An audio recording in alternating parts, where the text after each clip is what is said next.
13 socialnih oskrbovalk ima certifikate nacionalne poklicne kvalifikacije. Da lahko upravljamo to delo z srcem, čuječnostjo, profesionalno, kajti vemo, da se starost prebivalstva dviguje in vedno več bodo ljudje potrebovali pomoči. Primanjkuje jih, zato ministrstvo podpira njihov socialni čut za odgovorno in strokovno delo z ljudmi in željo pomagati starejšim, invalidnim, kronično bolnim in drugim.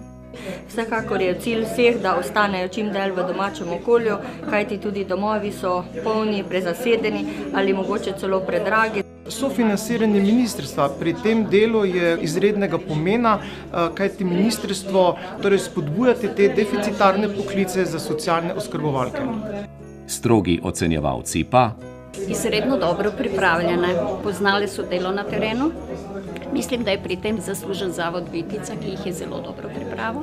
Terensko delo poznajo vse tisto, kar je potrebno. Jaz jim samo polagam na dušo, da bodo prijazni z ljudmi.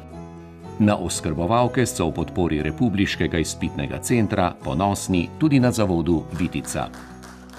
Zavod Vitica pravzaprav z vzpostavitvijo postopka certificiranja pomembno prispeva k razvoju tega področja v Murskem prostoru, saj je to področje v bistvu še nerazvito.